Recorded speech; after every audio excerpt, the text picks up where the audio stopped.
नमस्कार दोस्तों, मैं कुणाल सिंह आपका स्वागत करता हूं और विषय के रूप में ईरान, शिया नेतृत्व और दुनिया के सियासत टॉपिक लेकर आया हूं।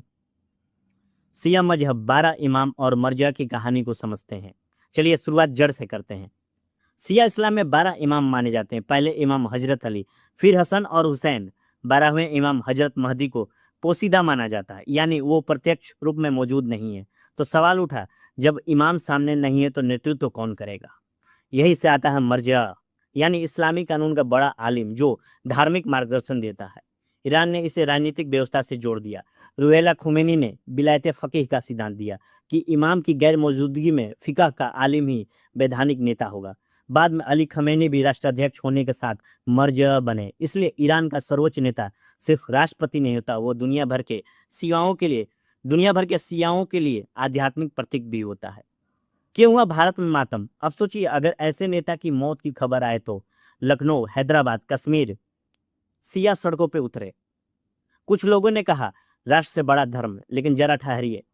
भारत और ईरान के बीच कोई युद्ध नहीं था। उल्टा चाबहार पोर्ट जैसे समझौते हुए हमारे प्रधानमंत्री इजराइल से भी मिलते हैं, रूस से भी, चीन से भी। यही कूटनीति है। सिया समुदाय के लिए यह राजनीतिक घटना से ज्यादा भावनात्मक और धार्मिक क्षति है। करबला की स्मृति उनके इतिहास में जिंदा रहती है। उनके लिए शहादत कोई सामान्य शब्द नहीं, यह पहचान है। अब बात करते हैं अमेरिका, शक्ति संतुलन और वैश्विक राजनीति। इतिहास पलट कर देखिए, अमेरिका ने कई देशों में सत्ता परिवर्तन कराए हैं। शीत युद्ध में सोवियत संघ संतुलन बनाता था, आज चीन और रूस उस भूमिका में है। ईरान पश्चिम एशिया में उस संतुलन का हिस्सा रहा है। सवाल यह है, क्या किसी देश को नैतिकता के नाम पर दूसरे देश में घुसकर उसके नेता को हटाने का अधिकार है? शक्ति संतुलन जरूरी है। आग को पानी का डर होना चाहिए और पानी को आग का। लेकिन क्या ईरान अंदर से शांत है? यह भी सच है कि ईरान के अंदर सब कुछ शांत नहीं है, न रहा है। 2009 का ग्रीन मूवमेंट, चुनावी पारदर्शिता की मांग। 2017 और 2019 महंगाई और बेरोजगारी पर विरोध। 2022 महसा अमीनी की मौत के बाद महिला आंदोलन। महिलाओं के अधिकार, इंटरनेट बंदी, आर्थिक संकट, ये वास्तविक सवाल हैं। इसलिए यह भी सच है कि ईरान के अंदर समर्थन भी है और विरोध भी।